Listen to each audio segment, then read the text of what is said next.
Todos a este acto literario con el que empezamos el mes de las letras desde la Concejalía de Cultura del Ayuntamiento. Este acto es un encuentro literario al que agradecemos porque está aquí presente a Vicente Vallés, reconocido periodista, director y presentador de informativos de Antena 3, y va a desarrollarse de la siguiente forma. Montserrat García, compañera del Ayuntamiento del Gabinete de Prensa y Comunicación, periodista, va a hacer la entrevista. A continuación haremos un turno de preguntas por si queréis hacer alguna cuestión sobre el libro, sobre la trama y sobre el propio autor. Y por último pasaremos a la sala de exposiciones para que todas aquellas personas que habéis traído el libro podáis recibir la firma que gustosamente va a hacer Vicente. Se encuentran presentes en el acto para inaugurarlo varios concejales de la corporación y concejalas y además el alcalde de Torrejón, don Ignacio Vázquez Casavilla, al que invito a subir.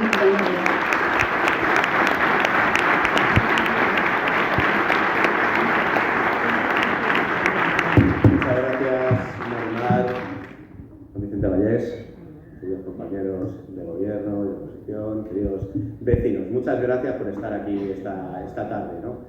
Es la verdad que, Vicente, lo que queremos hoy es que te lleves un recuerdo que creo que será especial, pero sobre todo, tú lo vas a saber apreciar, y que te vayas sabiendo que esta ciudad es una ciudad que rezuma cultura por cualquiera de sus expresiones, que le encanta absorber cualquier cosa y que tiene unas inquietudes culturales tremendas. Y eso yo creo que es la mayor riqueza que un municipio puede tener, y por eso, o sea, no ser un municipio rico en otras cosas, desde luego lo es en el capital humano que tiene, y por tanto es un verdadero honor y un placer hacer cualquier tipo y proponer cualquier tipo de evento. Así que el primer aplauso quiero que sea para esta ciudad, para todo lo que estáis haciendo, por esa sensibilidad, por esa inquietud, por aprender y por escuchar.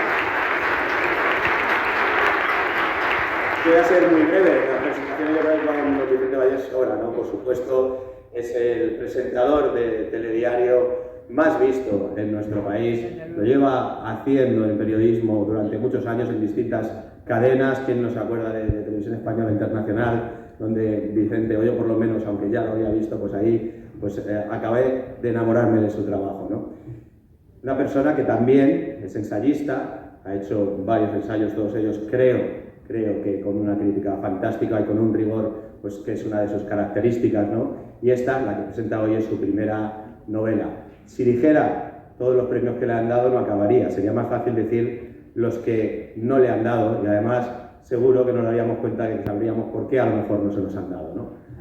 Aunque seguro que él aspira también a cualquiera de ellos. No porque sea su obsesión, ¿no? Porque yo creo que él, no le conozco en persona y he tenido el placer de hacerlo un minutito, pero las percepciones que llegan, yo creo que él lo que valora, lo que de verdad le pone orgulloso es el premio que sabe, y si no, todos tenemos que aprovecharlo para decírselo, que tiene de todos los que le ven y de todos los que le siguen, que es el respeto y la admiración. Si hubiera un premio al respeto, al código deontológico de cualquier profesión, ese sería para Vicente Vallés. Un defensor a ultranza de la verdad, alguien que no sucumbe, por supuesto, ni a sus ideologías, ni a sus creencias, ni a las presiones, a nada. Y eso es lo que ha de ser el periodismo. Si cabe, en una época como esta, yo no le quiero cargar a él de más responsabilidad, pero él es uno, quizás, de los puntales donde se sustenta la defensa de la libertad, de la democracia, que es aquello que todos vimos hace muchos años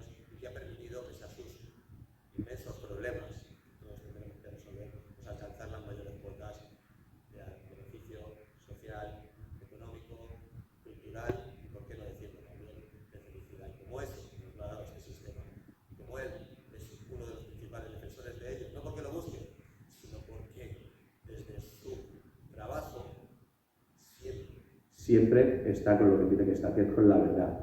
Algunos políticos nos gustarán más algún día, otros menos, pero es un ejemplo de profesionalidad y de rigor a lo que el periodista creo que se debe a defender y acercar. Gracias, gracias y gracias.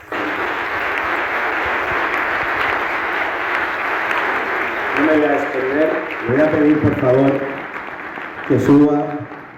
Es tradicional cuando viene un escritor a presentar su libro a nuestro municipio, pues que se lleve algunos recuerdos. Si se me permite, Vicente, Sube, por favor, que vamos a hacer entrega de tres pequeños detalles con los que creemos que también pues, podemos hacer una idea de lo que es nuestro municipio.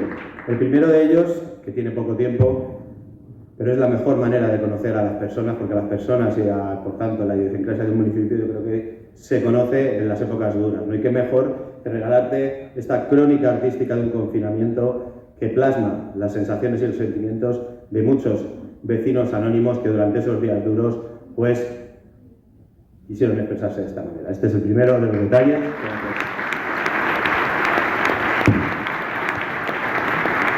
Por supuesto, un detalle institucional, que es la fachada del ayuntamiento y que, obviamente, pues, como puedes ver, se encuentra en la Plaza Mayor y queremos también hacerte entrega de ello. Muchas gracias. Y por último, algo que nos define, y es la carta de privilegio donde los expertos, historiadores, vecinos de Torrejón, pues datan el nacimiento, la constitución, al menos la constitución administrativa del municipio de Torrejón de Ardoz. Fue una carta de privilegio que allá por el siglo XVI el rey Carlos I otorgó a varios vecinos en aquella época de nuestro municipio que compraron, por así decirlo, esa carta de privilegio y se emanciparon del querido pueblo vecino de Alcalá de Henares y sobre todo de la diócesis de Alcalá de Henares. Te hacemos entrega de él y esperemos que te lleves este pequeño recuerdo y cuando tengas a bien leerlo, pues que nos conozcas un poco mejor. Muchas gracias.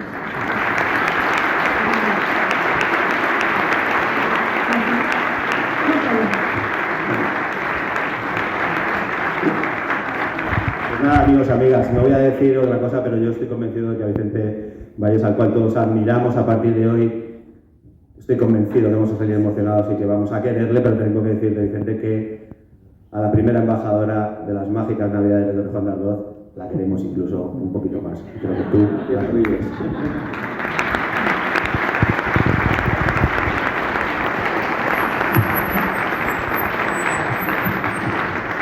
A continuación, Montserrat García va a iniciar la entrevista con Vicente. Muchas gracias.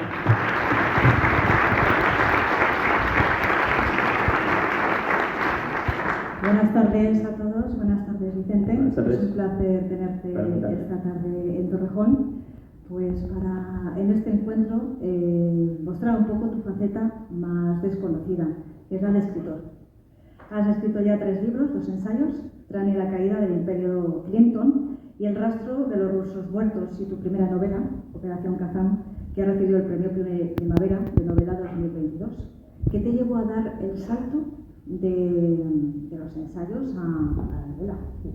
Alguna vez me han preguntado esto y mi respuesta ha sido siempre que una cierta, voy a decir, audacia queda demasiado bien. Esto se llama bien temeridad, porque la idea de Operación Kazán surgió cuando estaba escribiendo mi anterior ensayo, El rastro de los rusos muertos, que a su vez es una derivación del libro anterior, del libro sobre la sorprendente victoria de Donald Trump en las elecciones americanas del año 2016. Y cuando terminé de escribir el libro sobre Donald Trump, esto fue pues, prácticamente al mes de haber ganado las elecciones, ni siquiera había tomado posesión Donald Trump todavía. De hecho, el libro se publicó justo el día que Trump tomó posesión, que eso fue el 20 de enero del año 2017. Y había ya en aquel momento, más que la sospecha, una cierta seguridad de que había habido una injerencia por parte de Rusia en el proceso electoral de aquel momento, ¿no? De las elecciones presidenciales americanas. Entonces, bueno, yo seguí muy pendiente de las investigaciones que se abrieron en Estados Unidos sobre esa injerencia rusa. Desde luego hubo investigaciones periodísticas, los grandes periódicos americanos, el New York Times, el Washington Post, hicieron sus propias investigaciones, pero también se abrieron investigaciones oficiales, el FBI hizo uno, la Fiscalía y el propio Congreso de Estados Unidos. Entonces, siguiendo esas investigaciones, es como surgió la idea de escribir El rastro de los rusos muertos, que ese título, que es así muy novelesco, en realidad tomé prestada la frase de uno de los comparecientes en la Comisión de Investigación del Congreso de Estados Unidos, que era un antiguo agente del FBI. En Estados Unidos, seguramente algunos de ustedes hayan visto una película muy famosa, Todos los hombres del presidente, en la que se cuenta la historia del caso Watergate. Y en esa película se cuenta cómo los periodistas Woodward y Bernstein del Washington Post tenían una fuente que les daba información con cuentagotas, pero toda era información buena, muy poquita, pero muy buena. Y hay un momento en la historia, en la película se refleja eso, en la que los dos periodistas ya no saben por dónde continuar la investigación. Se han quedado ahí y no encuentran otro camino para seguir investigando. Entonces, Bob Woodward, uno de los dos periodistas, queda con esta fuente informativa que tenía y le pregunta, la escena, si alguno lo recuerda, es en un parking a oscuras, de noche, y prácticamente no se les ve la cara en uno de los dos, y le pregunta a Woodward, bueno, ¿qué tengo que hacer? Estamos atrapados, no sabemos cómo seguir. Y entonces este hombre le dice, siga el rastro del dinero. Y entonces, efectivamente, los periodistas siguieron el rastro del dinero, empezaron a tirar de hilo de libre y llegaron al final de la investigación. Entonces, esa frase, siga el rastro del dinero, se convirtió casi en una frase repetida cada vez que en Estados Unidos se investigaba un caso de corrupción. Y siempre se preguntaba, ¿había que seguir el rastro del dinero?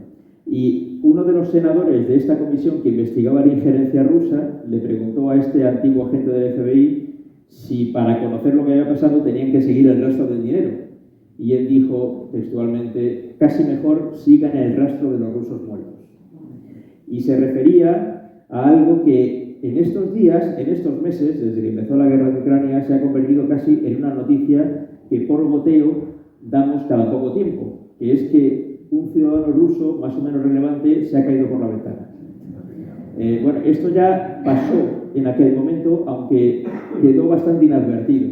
Y bueno, yo me dediqué a investigar aquello. Y quien lea hoy El rastro de los rusos muertos, que se publicó en 2019, verá que ya entonces se adivinaba parte de lo que está pasando ahora. La historia aquella de los rusos que iban muriendo en extrañas circunstancias parecía el relato de una novela, más que de una realidad. Parece más ficción que realidad. Y es lo que me llevó a pensar que si apretábamos un poco más la tuerca, podía ser realmente el fondo de una historia de ficción. Y de ahí surgió Operación Kazán. Vamos a contar al público, sin hacer mucho spoiler, de qué trata este libro. Para ello voy a leer unas líneas que aparecen en la contraportada. En 1922, el nacimiento de un niño en Nueva York cambiará la historia del mundo un siglo después. Los servicios de inteligencia soviéticos diseñan para ese bebé el más audaz plan de espionaje jamás imaginado, Operación Kazán. En estas escasas líneas ya tenemos algunas claves de tu libro. Rusia, Estados Unidos, espionaje. Así es. Operación Kazán al final es varias cosas. Desde luego es una historia de espías, de ficción. La historia de ficción no tiene nada que ver con la realidad. Lo que yo cuento en Operación Kazán no ha ocurrido y mejor que es que no ocurra. Pero bueno, en eso consiste la ficción, lógicamente, ¿no? Pero al mismo tiempo, esa historia de ficción se va desarrollando a través de acontecimientos históricos reales. Y en esos acontecimientos históricos reales que aparecen en Operación Kazán hay personajes históricos reales también. Algunos aparecen con su nombre real y otros aparecen con un nombre ficticio. Y eso es un juego que yo establezco con el lector. Hay algunos personajes reales con nombre ficticio que son muy fácilmente identificables. La primera vez que aparecen rápidamente se puede adivinar quién es. Hay otros que llegan a ser un poco más complejos de adivinar. Y yo animo al lector a que lo intente averiguar. Casi como la adivinación. Y yo creo que eso puede entretener también al lector. Me ha encantado ese juego que nos propones. Desvela por tu libro que no tiene quien dices personajes reales. Está Stalin, está Kennedy, está Nixon, hay otros ficticios. Yo, si me permites, voy a desvelar el personaje.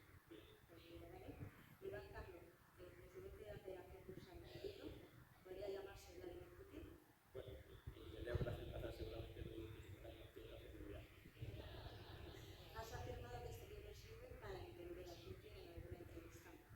Sí, porque es cierto que el general Karlov se parece mucho a Vladimir Putin y la biografía del tal Karlov tiene muchos puntos en común con la real biografía de Vladimir Putin, con lo cual quien lea Operación Kazán a través de Karlov podrá aprender mucho de por qué el actual presidente de Rusia se comporta como se comporta. De dónde viene, dónde se formó, qué educación recibió, qué tensiones emocionales, políticas ha tenido durante su vida, cómo se formó como agente del KGB en los tiempos de la Unión Soviética, con lo cual eso le marcó el carácter sin ninguna duda. Y como en el resto de los rusos muertos, donde hablo de Putin con su verdadero nombre, porque es un ensayo, no es una novela de ficción, allí cuento cómo él mismo ha llegado a decir en alguna entrevista, en concreto en una entrevista hace ya años, cuando llevaba poco tiempo como presidente, de hecho, el año 2002, 2003, un periodista inició la pregunta diciendo, bueno, usted que ha sido espía, y él le para al periodista y le dice, espía, eso no existe. Es decir, que quien ha sido espía lo es toda la vida. Y él ciertamente es un espía de por vida. Iván Karlov es un fiel calco de Putin. Bueno, tiene muchas de las características de Putin, pero ciertamente en la novela Iván Karlov hace muchas cosas que están en la ficción, lógicamente. Pero los aspectos biográficos de Karlov se parecen mucho a los aspectos biográficos reales de Vladimir Putin. Por eso yo siempre he dicho que quien lea la novela, fijándose en esos aspectos biográficos del presidente de la ficción, conocerá muchos aspectos biográficos reales del presidente real. Se trata de un thriller lleno de intriga que además recorre los últimos 100 años de nuestra historia. Además de ser una novela de política ficción, entonces también es una novela histórica. Tiene parte de novela histórica. Como antes decía, son varias cosas en la novela. Hay una parte, lógicamente, de que es una historia de espías, al estilo muy tradicional. De hecho, en buena medida, Operación Kazán es mi homenaje a los grandes escritores de novelas de espías que me lo han hecho pasar también y de los que he aprendido mucho. El caso, bueno, pues lógicamente de Le Carré o de Frederick Forsyth, que han sido casi, desde muy jovencito los he leído y me han hecho disfrutar mucho y es mi homenaje particular a ellos, ¿no? Pero sí, también tiene mucho de novela histórica. Para aquellos que sean aficionados a la novela histórica, pues aquí retratamos parcialmente el inicio de la Unión Soviética, de la Revolución Rusa. La novela, como dices, empieza en el año 22, me parece, y en la Revolución Rusa empezó en el 17, pero estamos ahí justo en los inicios. Luego llegamos a la Segunda Guerra Mundial. Hay varios episodios que se producen del libro en diferentes momentos de la Segunda Guerra Mundial. Uno especialmente... ¿Te recreas en uno especialmente? Sí, que es en el desembarco de Normandía. Hay bueno, todos hemos visto películas sobre el desembarco de Normandía o hemos leído sobre el desembarco de Normandía, hemos visto documentales, ¿no? Y yo también. Pero para hacer ese capítulo específico, hice algo que no tuve que hacer con otros episodios del libro, que fue irme directamente a Normandía. Cogí la familia en el verano previo a la pandemia y en el año 19 nos fuimos a Normandía y recorrimos toda esa región francesa, que es una maravilla, es una preciosidad. Y claro, ir allí te permite conocer detalles ya muy jugosos que normalmente no aparecen en los libros, ni en los grandes documentales, ni en las películas, ¿no? Hay, por ejemplo, un pequeño detalle que fue determinante en cómo avanzaron las tropas aliadas una vez que desembarcaron en Normandía y cómo retrocedían las tropas alemanas. Y es algo tan simple como el hecho de que Normandía es una región básicamente de granjas ganaderas. Está llena de vacas, así que vas por allí y son todo vacas y vacas y vacas por todos los sitios. Y las granjas están separadas, las lindes de las granjas están hechas de zanjas y setos. Y para los ejércitos que combatían fue una pesadilla, porque los carros de combate, los vehículos blindados, los coches se iban estrellando con las zanjas y con los setos, y los aliados apenas podían avanzar y los alemanes apenas podían retroceder. Y hubo episodios reales de batallas que este elemento fue determinante en cómo se desarrollaron, ¿no? Y bueno, eso lo quería reflejar un poco en ese episodio concreto en el que el gran protagonista de la novela aparece allí en Normandía haciendo cosas importantes para el desarrollo de la trama. ¿Qué no vamos a desarrollar nosotros? En Operación Kazán se plantea una gran conspiración. Es algo ficticio, pero en la realidad sí existen conspiraciones. A lo largo de tu carrera, ¿te has encontrado con alguna? A lo mejor no de tan grande como esta, ¿no?, que se plantea en el libro, algo más pequeño. Bueno, seguro que vivimos en el medio de determinadas conspiraciones, lo que no significa que siempre tengan éxito ni que estén planteadas con mucha inteligencia, a veces más que menos, y seguramente las hay, ¿no? Pero bueno, para eso está precisamente el trabajo de los servicios de inteligencia de los países. Suelo decir que el trabajo de los espías y el trabajo de los periodistas tiene algún parecido y alguna diferencia muy importante. El parecido es que tanto los espías como los periodistas queremos conseguir información. La diferencia es que nosotros la queremos conseguir para contarla y ellos para mantenerla en secreto, ¿no? Y lógicamente los servicios de inteligencia pues, están dedicados precisamente a eso, a conseguir información, datos que no se conocen, que permitan adelantarse a los acontecimientos. Esto lo hemos vivido mucho con la guerra de Ucrania, porque si recuerdan, la guerra empezó el 24 de febrero del año pasado y una semana, 2 semanas antes de que se produjera la entrada de las tropas rusas en territorio ucraniano, el servicio de inteligencia americano ya advirtió, y el propio presidente Biden lo dijo en público, que iba a empezar tal día, tal hora. No acertó exactamente con la hora, pero se equivocó por muy poco. Así que mientras las autoridades rusas insistían en que eso no se iba a producir, ellos se atrevieron a decirlo hasta en público y en boca del propio presidente, ¿no? Lo que demuestra que tenían información y seguramente siguen teniendo buena información de lo que pasa en el Kremlin, lo que no significa que eso pueda detener las operaciones militares rusas, ¿no? En esta novela se plantea la injerencia de Rusia en procesos electorales de Estados Unidos, la difusión de noticias falsas, desinformación, la carrera armamentística, el incremento de espionaje. Se fusiona constantemente realidad con ficción. Solo le falta la invasión de Ucrania a tu libro para ser un fiel reflejo de la situación actual que estamos viviendo en estos momentos. Sí, bueno, y la invasión no se incluyó en el libro ni como referencia porque terminé de escribirlo antes. Si no, seguramente alguna referencia hubiera hecho, porque de hecho, mientras estaba escribiendo, pues hubo algún acontecimiento como por ejemplo la abrupta salida del ejército norteamericano de Afganistán, y una pequeña referencia hice en el libro, el asalto al Capitolio, también se produjo cuando estaba escribiendo el libro, y también ahí mínimamente lo reflejo, ¿no? Y lógicamente si se hubiera producido la invasión antes o yo hubiera terminado de escribir el libro después, hubiera incluido algo, sí. Pero es verdad que, aunque no está lógicamente recogido el inicio de la guerra de Ucrania, seguramente leyendo Operación Kazán, igual que leyendo el resto de los rusos muertos, se entiende mejor por qué ha ocurrido eso. Y bueno, aunque en el caso de Operación Kazán sea en formato de ficción, como ya digo, hay mucha realidad dentro de lo que es la trama de ficción. Trump también aparece por Operación Kazán, no con ese nombre, dejaremos que los lectores desvelen quién es. ¿Crees que Trump va a llegar a ser candidato a la presidencia de Estados Unidos en 2024? Bueno, es difícil de saber. Ni siquiera estoy seguro de que él, aunque ha anunciado que quiere hacerlo, ni siquiera estoy seguro de que lo haya decidido, aunque lo haya anunciado. Van a pasar cosas de que falta mucho tiempo, vamos a más de un año y medio, de las elecciones americanas próximas. Y va a ser interesante. Claro, puestos a fantasear, podríamos encontrarnos con que las elecciones de noviembre de 2024 las protagonicen los mismos que las elecciones de hace 3 años, ¿no? Y nos encontramos otra vez en un duelo entre Trump y Biden por la presidencia de Estados Unidos. No diré que va a pasar, pero tampoco podemos decir que sea imposible que eso ocurra, ¿no? De todas maneras, la situación para Trump ha cambiado mucho respecto a lo que era hace unos años. De hecho, está bastante rodeado de casos judiciales pendientes. Seguramente muchos de ellos acabarán en casi nada o en pequeñas sanciones, pero todos ellos están fundamentados en realidades y eso va calando, o sea, poco a poco nos va calando.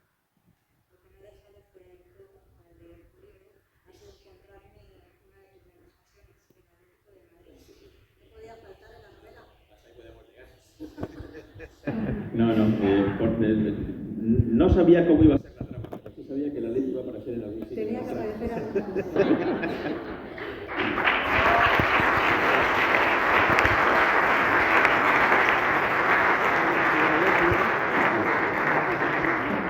Te llevó 3 años escribir Operación Kazán, cuando ya la tenías a medias, llegó la pandemia, la dejaste aparcada. ¿Llegaste a pensar que nunca la ibas a terminar? Sí, clarísimamente. Llevaba un cierto buen ritmo, hasta justo hace 3 años, que cuando empezó el confinamiento, nos faltan unos poquitos días, ¿no? Fue el 14 o el 15 de marzo. Y sí, ciertamente ahí se quedó paralizada porque de repente, mientras que nos confinaban y casi nadie podía ir a trabajar, por el contrario, para los periodistas fue un extra de trabajo. Y en nuestro caso pues lo fue, sin ninguna duda, y ahí se paralizó. No pude seguir. Esperé, claro, al principio, como no sabíamos lo que iba a durar el desastre de la pandemia, pues había esperanza, bueno, a lo mejor esto duraba un mes o un par de meses y ya está, pero se alargaba. Y llegados al verano de 2020, pues la verdad es que estaba metido en un cajón y pensé que ahí se quedaba, ¿no?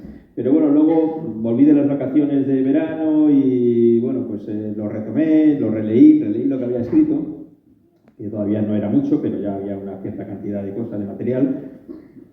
Y bueno, pues me animé y volví a escribir despacito, inevitablemente despacito porque no tengo tiempo, entonces el poco que tengo lo dedico a escribir. Y bueno, conseguí terminarla.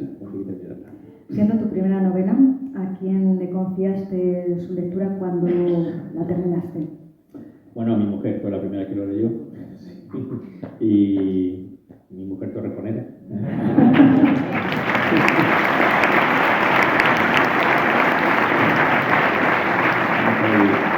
¿Ella también es escritora? ¿Te dio algún sí. consejo?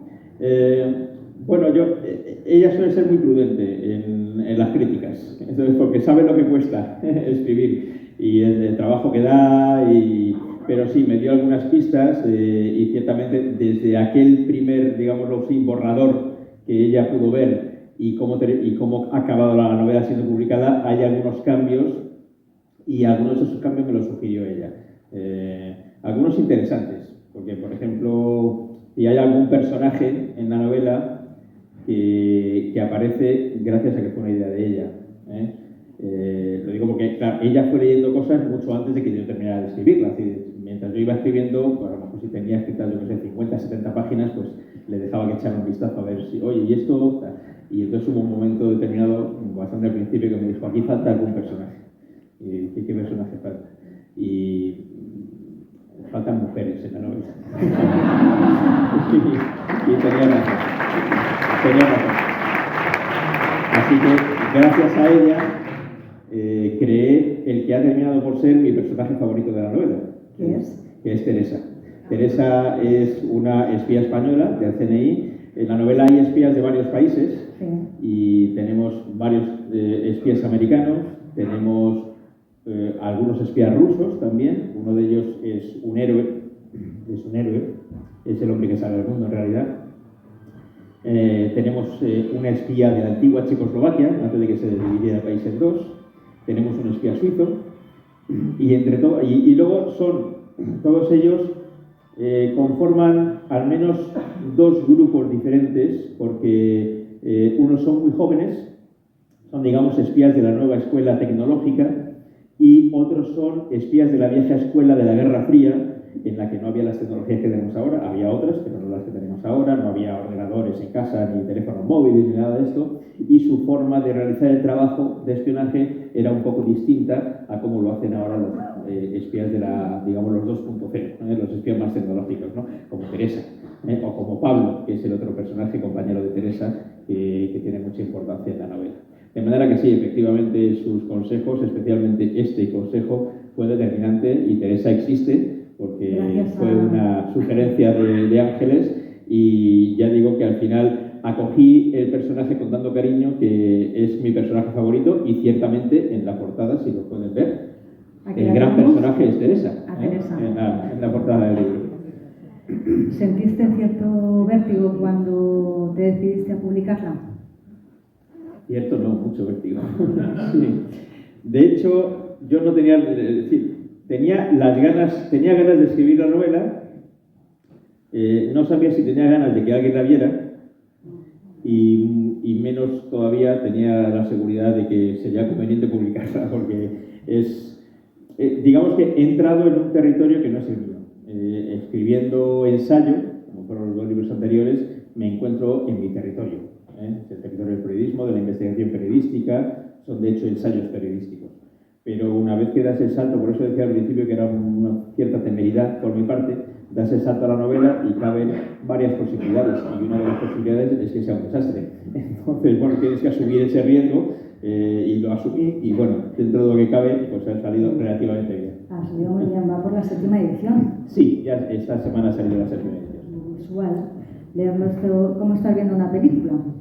¿Has recibido alguna propuesta para hacer del libro una serie o una película? Bueno, ojalá, ya me gustaría. Es verdad que esto me lo ha dicho mucha gente, muchos lectores.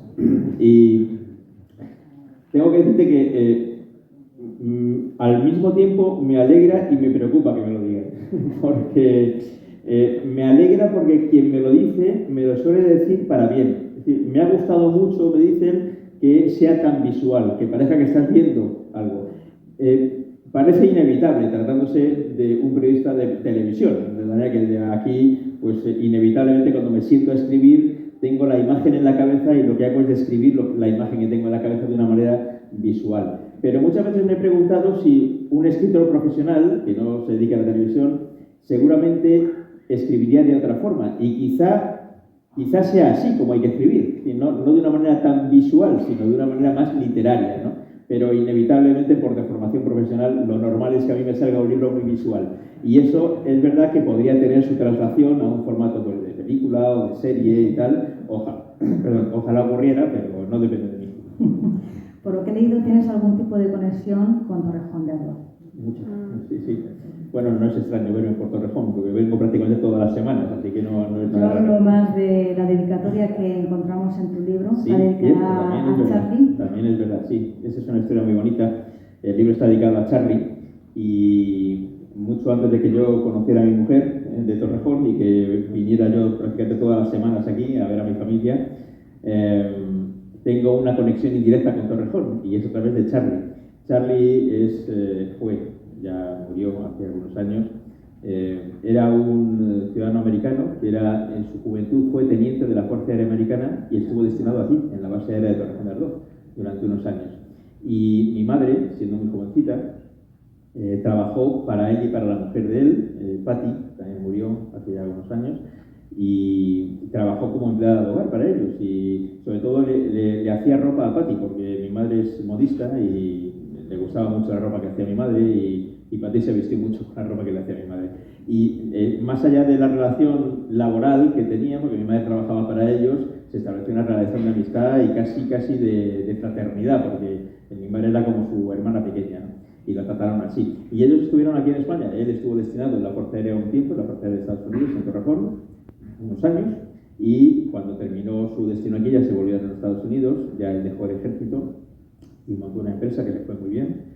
Y al cabo de 10 años, estoy hablando de mediados de los 70, vinieron una Navidad de vacaciones, porque él era de origen irlandés, su familia había venido de Irlanda a Estados Unidos, y entonces vino a España para vernos, porque hacía mucho tiempo que no nos veía, y luego se iba a Irlanda a visitar tenía allí primos y no sé qué, a su familia de allí. Y estando aquí, ya digo, en esa visita de vacaciones en Navidad, me preguntaron si me apetecía en el verano siguiente, cuando acabara el curso escolar, ir a Estados Unidos. Y pues te puedes imaginar, para un niño de 10 años, 11 años que tenía entonces, pues era una locura, ¿no? Y efectivamente fui, y en buena medida ese viaje y otro que hice ya después, cuando ya en mi primer año de universidad, también estuve allí otro verano, aquello fue un impulso grandísimo para mi vocación periodística, porque aprendí muchas cosas. Gracias a las cosas que aprendí allí, se me abrieron aquí muchas puertas, porque yo conocía cosas que otros compañeros de profesión no conocían por haber estado allí, y eso me ayudó muchísimo. Y he querido dedicarle este libro a él, en su memoria, porque nuestro cariño por esa familia es eterno.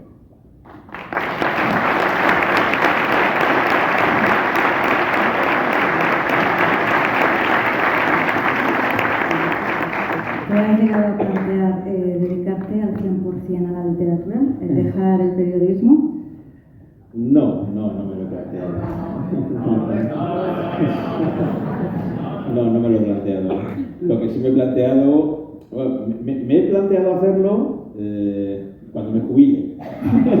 Eso sí, cuando me jubile, dedicarme tranquilamente a escribir, eso sí me gustaría. Porque en ese caso sí que tendría ya tiempo para escribir tranquilamente, cosa que ahora no me da la vida, ¿no? Para sentarme, antes lo comentaba, antes de que entráramos aquí, claro, yo voy escribiendo en ratos muertos que aparecen por ahí, de repente mañana tengo 2 horas libres por la mañana y me dedico a escribir. Pero a lo mejor estoy 3 días seguidos que no tengo ratos libres, no puedo hacer nada, ¿no? Entonces eso es un poquito desesperante cuando estás escribiendo, porque de repente hay un día que te aparece una idea y entonces esa idea necesita un desarrollo, que a lo mejor es una idea que te va a permitir escribir a lo mejor 20 páginas o 30 páginas.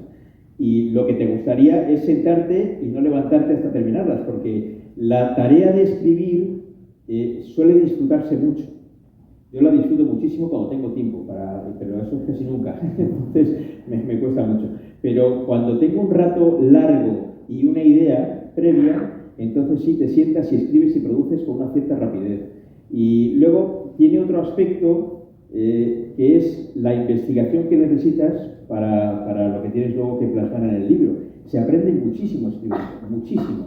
Porque más allá de que, por ejemplo, en Operación Kazán yo haya trasladado a la novela la mayor parte de cosas que ya conocía, o bien por mis lecturas, o bien por mi trabajo periodístico y por haber estado en lugares en los que se han producido noticias y solo he plasmado ahí, más allá de eso, tienes que reflejar cosas que no has vivido y te obliga a investigarlo, y la verdad es que aprendes un montón de cosas que no sabías, más allá de las que ya conocías y las pones en el libro. Así que es una labor muy intensa, que ya digo, si el día que me jubile a lo mejor puedo dedicarme un poquito más de calma. ¿No querías aprovechar la oportunidad de tener a un referente del mundo del periodismo actual esta tarde aquí en Torrejón para plantearte algunas preguntas? Con tan solo 6 años ya tenías claro que querías ser periodista. ¿Qué te pasó a esa edad para tenerlo tan claro desde tan pequeño, no? Sí, hombre, con 6 años tenía la idea de que me gustaba conocer las noticias. Yo no sabía muy bien si eso se llamaba periodismo o qué, o quién hacía eso, pero sí yo me recuerdo siendo muy pequeñito con mi padre en mi casa. Siempre mi padre tenía un periódico, siempre, todos los días. Y yo me recuerdo siendo muy pequeñito sentado con mi padre pasando las páginas y yo tenía ello. Pero sí hubo un episodio concreto, cuando yo tenía 6 años, que fue la llegada del hombre a la luna. Y aquel episodio me entusiasmó muchísimo. Yo recuerdo que el televisor, esto era en el 69, estaba recién comprado, era la primera vez que teníamos un televisor en casa. Y lo que recuerdo fugazmente de aquella noche, yo no recuerdo mal, fue el 20 de julio del 69, es a mi padre despertarme y levantarme de la cama y decirme, Vicent, tienes que ver esto. Y me sentó delante del televisor y yo estaba medio dormido, pero muy fugazmente lo recuerdo. Pero sí recuerdo que luego a partir de ahí pues me aprendí de memoria los nombres de los astronautas, de su vida y milagros, y lo iba contando por ahí a todo el mundo, ¿no? Entonces, bueno, sí, había una cierta vocación ahí. Pero sobre todo se desarrolló ya el impulso final, yo creo que llegó cuando tenía 12 o 13 años, gracias a un profesor, porque nos encargó, los profesores son determinantes en nuestra vida. Te digo porque mi suegra y mi suegro son profesores, son maestros, y han dedicado su vida precisamente a alimentar las vocaciones de sus alumnos, ¿no? Y eso es fantástico. Pues un profesor muy bueno que tuve en esa edad, que un día nos encargó hacer un trabajo por parejas, entonces uno entrevistaba al otro, y entonces pues yo encontré que aquello me divertía muchísimo. Y yo creo que a partir de ahí es cuando surgió la vocación ya de una manera un poquito más intensa, sí, más seria. Llegaste a Antena 3 en 2011, si no tengo mal entendido. Has conseguido que el informativo que presentas y diriges todas las noches sea el más visto desde hace años. ¿Dónde está la clave del éxito? De que la audiencia te sea fiel noche tras noche. Bueno, en la televisión hay muchos elementos que influyen en tener mejores o peores audiencias. El tema de las audiencias suele ser un tema siempre muy desagradable, porque es verdad que a veces te van bien, y ese es el caso, y lo disfrutas cuando te van bien, pero hay momentos en que van mal. Y no necesariamente estás haciendo un peor producto informativo cuando las audiencias no van tan bien, como cuando hay otros momentos en los que, por lo que sea, pues te ven más, ¿no? Pero bueno, es verdad que en los últimos años hemos tenido una cierta preeminencia en Antena 3, no solamente el informativo de la noche, también el informativo del mediodía, el del fin de semana, con lo cual, bueno, estamos muy contentos de que sea así. Pero ya digo que hay muchos elementos. Hay elementos propios del trabajo que hace el equipo que produce el informativo, que lógicamente son los que aportamos nosotros. Intentamos pues hacerlo, bueno, yo creo que somos un informativo que es fácilmente identificable y eso siempre es una cosa buena.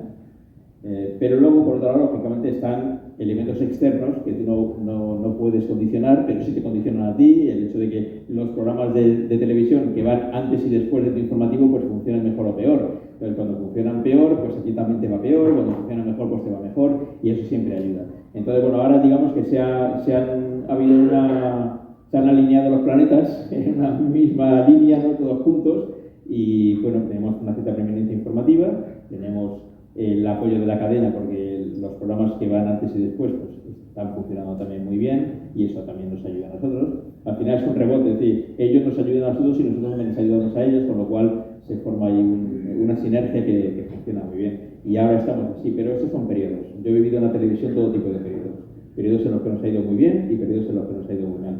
Y bueno, pues tienes que vivir con las dos circunstancias. Realizas en tu informativo un periodismo de análisis. ¿Por qué? Porque no creo que haya otro tipo de periodismo. El periodismo es análisis o no es periodismo.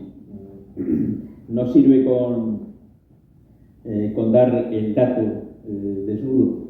Tienes que dar el dato puesto en su perspectiva. No es solamente qué es lo que ha pasado, sino por qué ha pasado.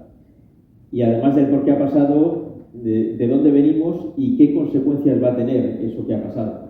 Y todo eso es el análisis. De manera que si tú quitas al dato todo el elemento de análisis que debe ir a su alrededor, en realidad estás haciendo poco periodismo. Luego, lógicamente, el análisis que hace un periodista o un medio determinado puede gustar más o puede gustar menos a unos o a otros. Pero la ventaja que tenemos en un país como el nuestro es que nosotros vivimos en un entorno democrático en el que las cosas pueden funcionar mejor o peor, pero no deja de ser un entorno democrático incomparablemente mejor que el de muchísimos países del mundo en los que no hay ningún entorno democrático y en los que no hay análisis posible que hacer a la información más allá del que decide el poder. De manera que nosotros disfrutamos de una libertad en la cual hay medios en plural con cada uno su línea informativa determinada y tenemos una pluralidad con la que informarnos. Y eso es una cosa muy buena. A mí me gusta mucho escuchar y leer a periodistas de otros medios de comunicación, que no son solo el mío, porque muchas veces encuentras análisis muy interesantes que a ti no te han surgido y que pueden estar muy en lo cierto también. Y eso está muy bien, es decir, ver una cierta pluralidad y luego tomar tu propia decisión o establecer tu propio punto de vista, pero sobre la base de haber escuchado o leído opiniones diversas sobre un mismo asunto, porque un análisis, sobre una noticia se pueden hacer muchos análisis diferentes.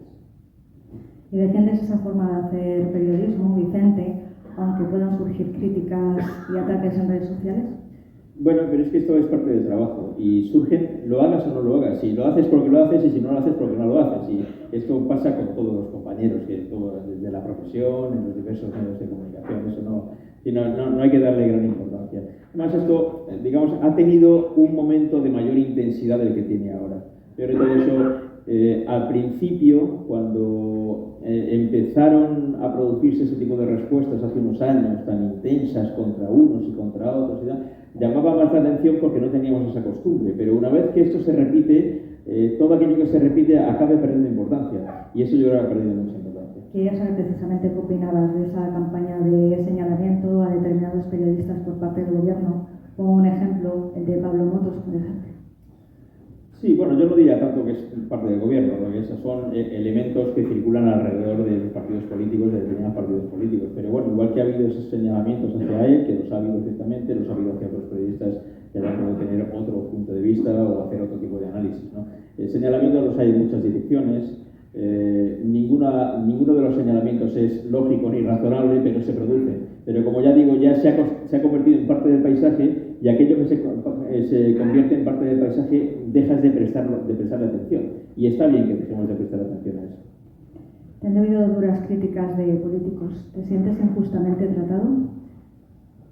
pero eso también es lo mismo que con lo de las redes sociales. Ocurrió y ha dejado de ocurrir. Y que esto ocurrió en un momento determinado, en otro momento político también, quizás lo que estamos viviendo ahora, y además algunos de los protagonistas de aquellos episodios ya no están en la vida política, con lo cual no hay que dar tampoco ninguna importancia. ¿Cómo definiría la situación actual de la política española? Intensa. Intensa. Y va a crecer en intensidad. Sí. Había, yo recuerdo, un famoso director de cine de los años maravillosos de Hollywood, de los años 30 y 40, Cecil B. DeMille, decía que una película debe empezar con un terremoto y a partir de ahí ganar en intensidad. Si empezaba ya con un terremoto y a partir de ahí todavía más, ¿no? Más que un terremoto. Pues en eso estamos ahora mismo, ¿no? Vamos a tener un terremoto el 28 de mayo con las elecciones municipales autonómicas y a partir vamos a crecer en intensidad hasta las elecciones generales de diciembre, si es que son en diciembre, y lo vamos a, lo vamos a vivir, nos vamos a divertir, lo vamos a sufrir, va a ser de todo un poco. Va a ser intenso. Sí. Has moderado 4 debates electorales. ¿Te gustaría moderar el debate de este año? No, me gustaría no haber moderado tantos.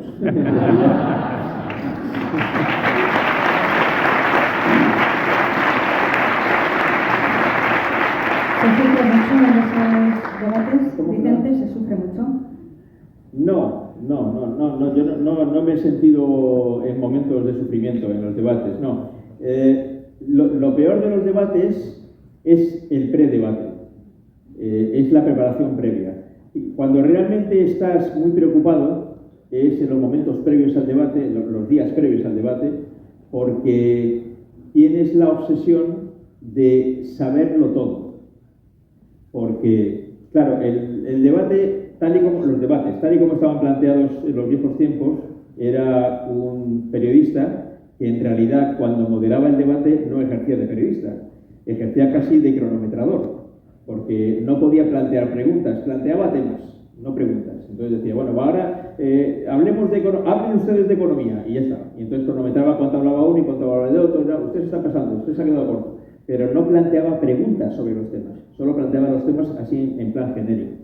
Pero a partir del primer debate que hicimos a 4 en Antena 3, en A3 Media, esto fue en el año en el 16, no me equivoco, fue, en el 15. Ese debate ya con 4, ya sí fue con periodistas que ejercían de periodistas y no planteaban temas, sino que planteaban preguntas concretas. Y entonces ahí, claro, cuando tú planteas preguntas concretas en una entrevista, tienes que conocer bien el tema del que preguntas, para saber si la respuesta que te dan se compadece con la realidad o no. Y en el caso de que no se compadezca con la realidad, tienes que hacerlo saber, y hacerlo ver, y repreguntar sobre eso. Entonces, para conocer todos esos detalles hay que estudiar mucho. Y entonces sí que los predebates fueron mucho más intensos que los propios debates, porque luego es verdad que una vez que, como en el fútbol, empieza a rodar el balón, pues ya está, y tiene un momento en que se acaba y se acaba el partido, ¿no? Y aquí pasa igual, pero el predebate sí que se hace intenso. Y yo, me apetecía mucho hacer el primero, y luego no me ha apetecido demasiado hacer ninguno de los 3 siguientes, pero ha sido más, digamos, por una obligación empresarial que por un deseo por mi parte. Y espero que ya no haya más obligaciones empresariales en las próximas elecciones, pero quién sabe. ¿Quién sabe? ¿Son decisivos estos debates? ¿Pueden llegar a cambiar la intención de voto? Yo no estoy muy seguro de que sean tan decisivos. Yo creo que, claro, los debates normalmente se suelen celebrar cuando ya faltan pocos días para las elecciones, y a mí me da la sensación de que un porcentaje muy alto de la gente ya tiene decidido su voto el día del debate. Y lo único que hace en el debate puede ser confirmar su voto o a lo mejor plantearle alguna duda sobre el candidato o candidata a quien quiere votar, pero no sé si tanto como para cambiar el voto. Es verdad que como ahora hay más partidos que cuando era solamente PSOE y PP, hay más partidos fronterizos y entonces la gente que suele votar a un ámbito concreto, digamos a la izquierda o a la derecha, sí que tiene más de una opción para elegir, y si de repente el candidato al que pretendía votar ha tenido un mal día en el debate, a lo mejor se replantea la posibilidad de votarle y votar a otro.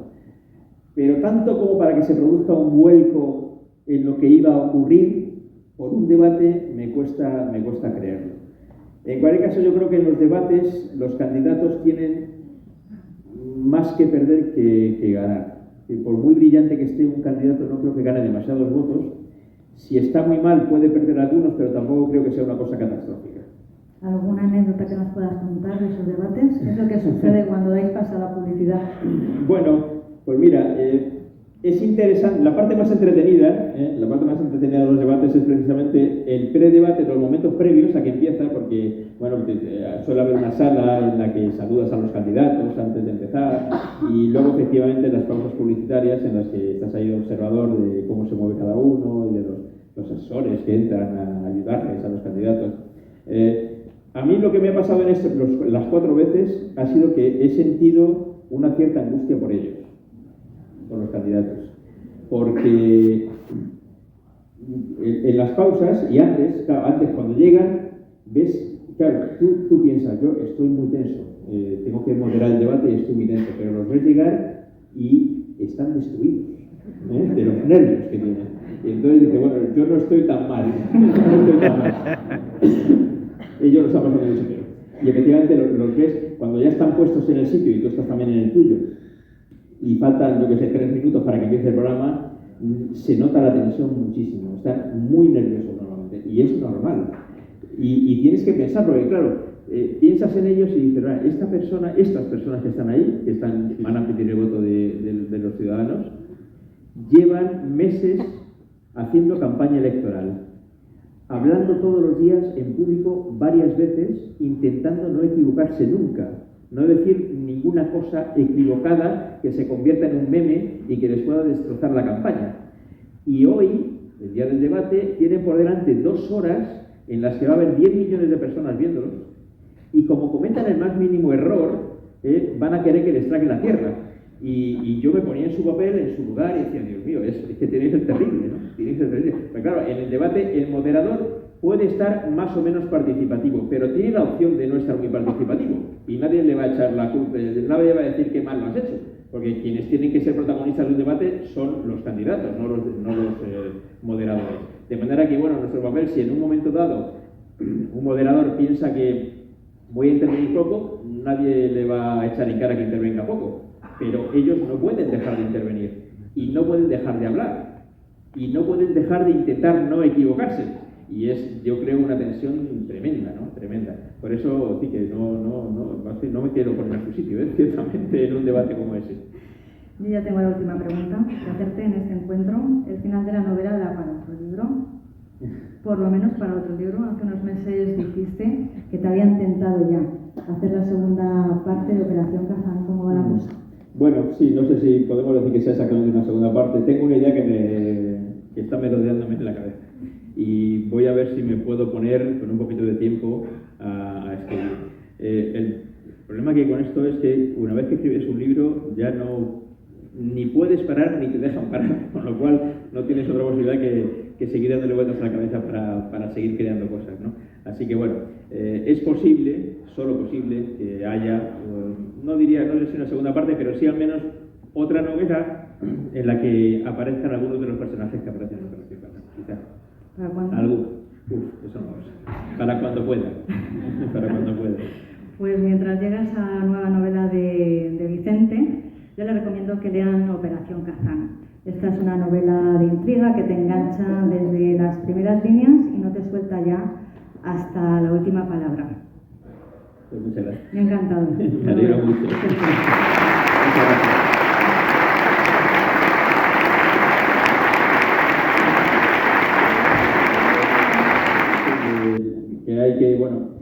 Yo recomiendo, para quien no lo haya leído todavía y esté tentado a hacerlo, tengan cuidado con la tentación, quien esté tentado a hacerlo, es que vaya tomando notas. Hay muchos nombres extranjeros, algunos rusos, que no son fáciles de recordar, lógicamente, entonces conviene irlos apuntando. Algún lector me ha preguntado, ¿y por qué no hicisteis un índice de los nombres que aparecen?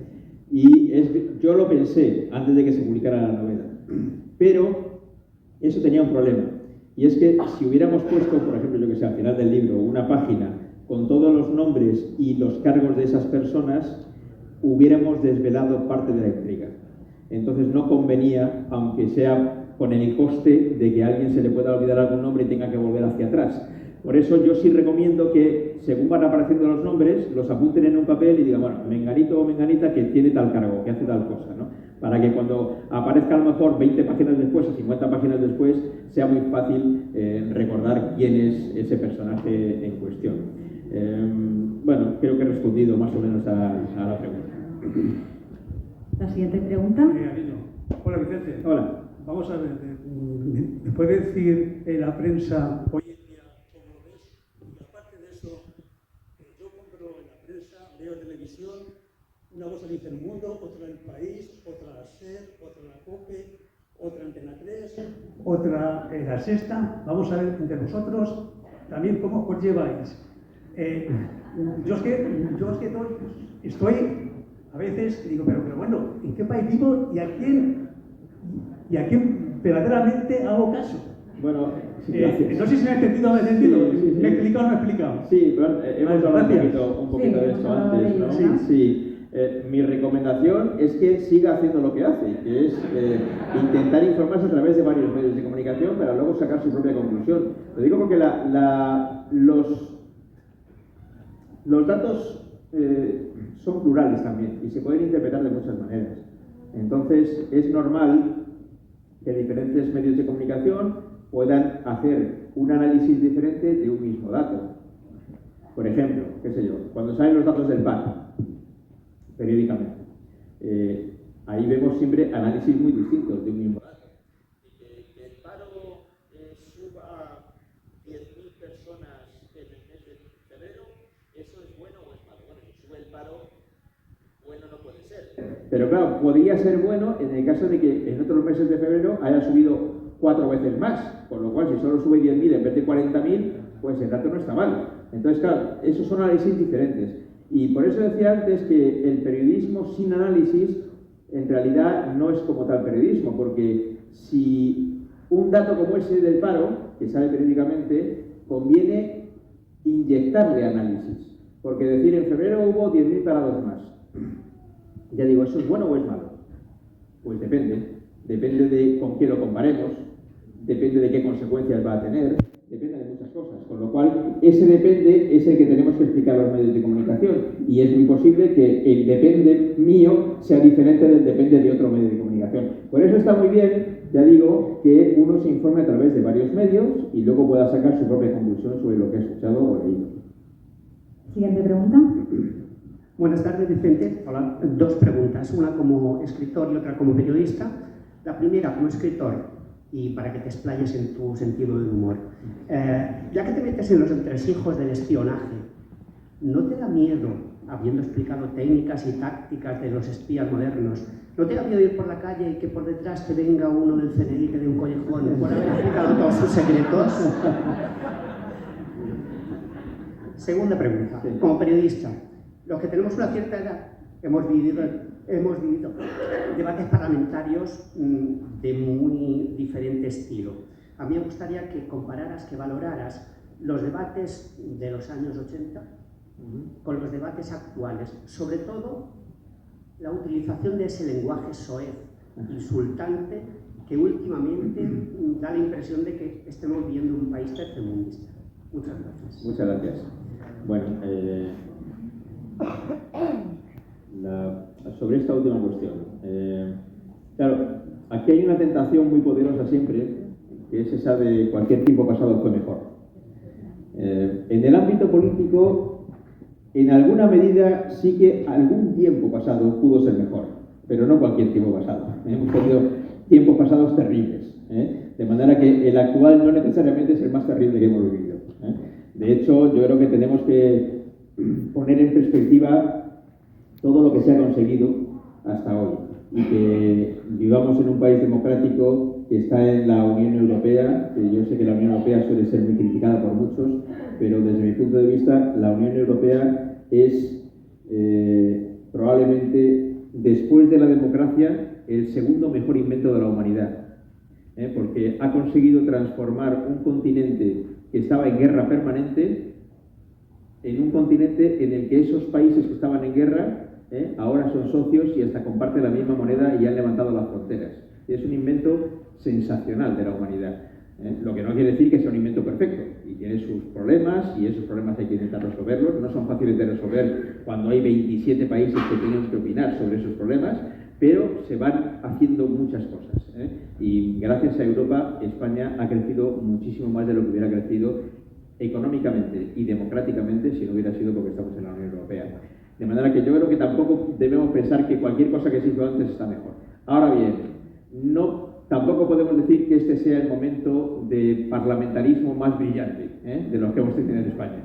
Si uno echa un vistazo a efectivamente algunos momentos, por ejemplo, de la transición, el nivel parlamentario, el nivel de los discursos parlamentarios, por ejemplo, pues era bastante bueno, sobre todo en determinados líderes que tenían un bagaje en todos los partidos, además, no en unos u otros, en todos los partidos, un bagaje que realmente merecía mucho la pena.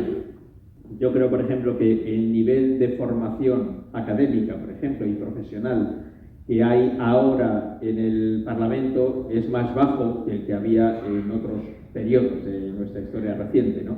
Pero bueno, esas son cosas que pasan. Al final, quienes están en el Parlamento son personas a las que hemos votado los que estamos aquí. Con lo cual tampoco podemos decir que esto es ellos y nosotros, no, es nosotros y ellos, porque en realidad todas las personas que ocupan un cargo público han sido votadas por los ciudadanos y ojalá que eso pueda seguir siendo así eternamente. Y la otra pregunta era sobre...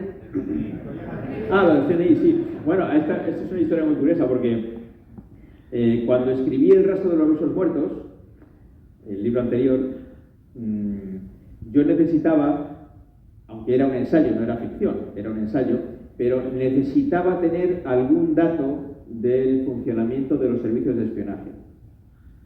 Y estuve un tiempo, algunos meses, mientras escribía, intentando hablar con alguien del CNI que me pudiera dar algún dato del funcionamiento del servicio. Fue un intento fallido. Y sin embargo, sí conseguí hablar con gente de la CIA. Y entonces el pasado mes de diciembre, todos los meses de diciembre, hay una convención en Madrid del Centro Criptológico Nacional. El Centro Criptológico Nacional se hizo muy famoso hace unos meses con motivo del escándalo de Pegasus, de los teléfonos hackeados del presidente del gobierno y de la ministra de Defensa y demás. Y bueno, se habló de si el Centro Criptológico Nacional tenía una responsabilidad en eso o si era una responsabilidad del Palacio de los Servicios del Palacio de la Moncloa, y bueno, eso quedó ahí un poquito en el aire. El caso es que todos los meses de diciembre hay una convención de este servicio que pertenece al CNI, es un organismo que es parte del CNI. Y tuve la ocasión de que me invitaran al cierre de esta convención y pude hablar con los responsables de este Centro Criptológico Nacional y con algunos responsables del CNI y les dije eso mismo. Dije, bueno, estuve 2 años intentando hablar con alguien de vosotros, no lo conseguí y sin embargo conseguí hablar con gente de la CIA.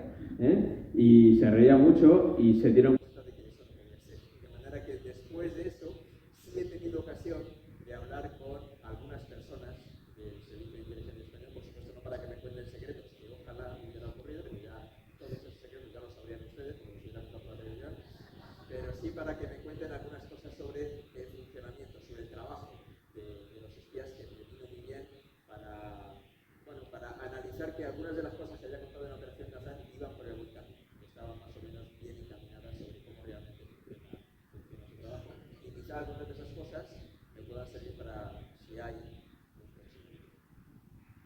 Sí. Siguiente pregunta. Hola, buenas noches, Alejandro. Pues al igual que has comentado que tenías referentes de lectura desde hace muchísimo tiempo, como era el Carril, ¿cuáles eran tus referentes periodísticos? Y al igual que estás diciendo de cómo ha evolucionado el periodismo de los 80 a ahora, igual que ha pasado con la política, que no son los mismos debates, pero ¿qué ha pasado también con el periodismo y cómo se ve el periodismo actual ahora? Muchas gracias. Bueno, yo como referentes he tenido muchos y luego he tenido la suerte de trabajar con grandes periodistas desde que era muy jovencito, con lo cual he podido aprender gracias a ellos. Esta es una profesión supongo que como muchas otras pasa igual, en la que por un lado tienes la formación universitaria, la formación académica, pero luego está el oficio, y el oficio se hace trabajando en él. Y claro, si tienes la suerte de trabajar con muy buenos periodistas, pues lógicamente aprendes más rápidamente las claves de este oficio, que tiene sus claves, como todas las profesiones. De manera que, bueno, yo he tenido, ya digo, esa suerte. Pero luego sí, desde el punto de vista, digamos, televisivo, he tenido algunos referentes, pero sobre todo en el ámbito del periodismo televisivo anglosajón, especialmente de Estados Unidos. Algunas veces le quitamos importancia a las cosas que hacemos en España en todos los ámbitos, también en el nuestro, en el de la televisión, por ejemplo. Y yo tengo que decir que, habiendo conocido, muchos años trabajando, habiendo conocido cómo se hace información en televisión en muchos países, tengo que decir que en España se hace muy buen informativo de televisión en general, todas las cadenas. Es decir, que podemos competir con muchos países, con las cadenas de televisión de muchos países, sobre la calidad de la información que se da aquí y la calidad de los programas informativos que se hacen aquí. Salvo, probablemente, yo diría que de 3 países, que son Francia, Reino Unido y Estados Unidos, que yo diría que están 1 o 2 escalones por encima de donde vamos nosotros. Y yo he tenido siempre mucha referencia televisiva, informativa televisiva, sobre todo del Reino Unido y de Estados Unidos, y más todavía de Estados Unidos. Y gracias a algunos de esos viajes que hice con Charlie, con mi amigo Charlie, pues tuve ocasión de empaparme mucho de la información en televisión en Estados Unidos y de aprender mucho de cómo lo hacían. Y hay 2 periodistas específicamente, los 2 murieron ya, que fueron, digámoslo así, mi gran escuela de cómo se hacía información en televisión. Uno de ellos se llamaba Peter Jennings, que fue durante muchos años el presentador del informativo de la noche en la cadena ABC. Es una de las 3 grandes cadenas de Estados Unidos. Y Peter Jennings era, bueno, si alguien tiene interés especial, puede buscar en YouTube y seguro que encuentra vídeos de Peter Jennings cuando presentaba ese informativo. Tenía una elegancia y una calma que traspasaba la pantalla. Daba igual, aunque se estuviera derrumbando todo a su alrededor, él siempre tenía la calma para contarlo como si fuera un espectador, no como si lo estuviera pasando a él, ¿no? Era, bueno, un fantástico presentador y director de noticias. Y luego había otro que es probablemente el periodista al que yo he visto hacer mejores entrevistas, que se llamaba Tim Russell. Hay un programa muy curioso por la longevidad, se llama Meet the Press. Es un programa que se emite en un día y en un horario muy raros para lo que son las costumbres nuestras de aquí. Es un programa sobre política, exclusivamente sobre política, que son entrevistas y tertulia política, que se emite los domingos a las 10 de la mañana. En ese horario tan extraño, en un día tan extraño. Pero es el programa más antiguo de la historia de la televisión mundial. Se lleva emitiendo ininterrumpidamente desde los años 40, desde que se inventó la televisión, en la NBC, que es la cadena seguramente más importante en Estados Unidos. Pues en esa cadena todos los domingos, y de hecho este programa ha creado escuela, porque todas las cadenas importantes de Estados Unidos tienen un programa igual que ese, a esa misma hora, los domingos por la mañana. Es una cosa muy curiosa que aquí no tenemos, pero allí sí. Y Tim Russell era un fantástico entrevistador, era capaz de encontrar la pregunta siempre adecuada en todos los momentos de la entrevista. Y yo he visto muchas de sus entrevistas y he aprendido mucho de cómo se deben hacer las entrevistas, lo que no significa que haya conseguido hacerlas ni la mitad de bien que él. Yo creo que aquí el que más se parece a Tim Russell en España es Carlos Alsina, sin ninguna diferencia, sin ninguna duda. Es capaz de hacer unas entrevistas sensacionales. Son una escuela de periodismo, la entrevista que hace Carlos por las mañanas. Siguiente pregunta. Hola. Mira, yo quería hacerte 2 preguntas. Una, has hablado del ensayo, has hablado sobre la situación rusa, el libro también va relacionado con Rusia. ¿Por qué Rusia te gusta tanto? En que, bueno, muchos matices que creo que te has podido marcar a lo largo de tu trayectoria. Y luego, segundo, como periodista, ¿qué noticia te gustaría dar si ahora es obvio que estamos en una situación tensa con Ucrania y Rusia? Si es obvio, ¿y por qué crees que no se acaba? Bueno, ¿por qué Rusia en los libros? Pues es casi una casualidad. Y porque, si no os fija, en mi primer libro fue sobre Donald Trump. Y fue sobre Donald Trump, en realidad, bueno, voy a contar la historia de ese libro porque es muy curiosa. el libro de Donald Trump iba a ser un libro sobre Hillary Clinton, sobre la presidenta Hillary Clinton. Y de hecho, esto ocurrió, las elecciones fueron en noviembre del 2016. Bueno, pues un año y medio antes, primavera de 2015, es cuando me llama la editorial y me dice que quiere que escriba un libro. Y me dice que quieren que escriba un libro sobre Japón. Y entonces yo, claro, es verdad que ellos sabían que yo acababa de volver de un viaje a Japón. Y es verdad que yo aprendí muchas cosas en Japón que no sabía porque apenas conocía el país, ¿no? Y es un viaje muy interesante, de que aprendí muchísimo. Pero yo le dije, digo, es muy bonito Japón, he aprendido muchas cosas de Japón, pero no me siento en condiciones de escribir un libro sobre Japón. Pero fueron tan insistentes que dije, bueno, hacemos un pacto. Digo sí a escribiros un libro, pero no a escribirlo sobre Japón. Y les conté, digo, falta poco más de un año para las elecciones americanas. Si todo es como parece, en 2016 las elecciones las va a ganar por primera vez una mujer y las va a ganar por primera vez la esposa de un antiguo presidente. Con lo cual va a haber por primera vez una mujer en la Casa Blanca que además va a volver a la Casa Blanca porque antes estuvo siendo la esposa de su marido presidente, que es una cosa que no había ocurrido nunca y que de hecho no ha ocurrido. Pero entonces nos suponíamos que iba a pasar, pero luego finalmente no pasó. De manera que yo fui escribiendo el libro sobre la historia de los Clinton. Era en realidad un libro sobre la vuelta de los Clinton como PAC a la Casa Blanca, porque yo creo que la presidencia de Bill Clinton fue también una presidencia de Bill y Hillary, no solamente de Bill. Y la presidencia de Hillary hubiera sido una presidencia de Hillary y Bill, si se hubiera llegado a producir, de un PAC completo, no solamente de uno de los dos. Y entonces me puse a escribir y yo tenía el libro, el día de las elecciones, prácticamente terminado, simplemente para añadir cómo había sido la gran victoria que se suponía que iba a ser de Hillary Clinton. Y como bien se sabe, eso no ocurrió. De manera que conforme avanzaba el recuento de votos en la noche electoral, yo iba sudando y sudando, porque ya me estaba imaginando lo que el mes siguiente que me iba a pasar escribiendo, que efectivamente eso es lo que ocurrió. Estuve escribiendo el mes siguiente a toda velocidad, madrugando y trasnochando, porque si no, no llegaba a terminar de escribirlo y le tuve que dar la vuelta. No tuve que eliminar todo, porque buena parte del libro ya iba dirigido a Trump, porque había sido el candidato alternativo a Hillary Clinton, pero lógicamente buena parte de lo que había escrito sobre Hillary Clinton lo tuve que quitar para añadir más cosas sobre Donald Trump. Bien, ¿por qué escribí un libro sobre las elecciones americanas? Porque yo sí conozco bastante bien el país, como antes he contado por mi experiencia personal, y luego porque gracias a esa experiencia personal he cubierto muchas noticias en Estados Unidos. Intenta ahora proceder a firmar, a dedicar el libro a aquellos que lo tengan. Los que no lo tengan pueden adquirirlo a la salida. Muchas gracias, Vicente. Y te esperamos aquí cuando tú quieras, cuando saques el próximo. Bueno, ojalá que sí. Muchas gracias.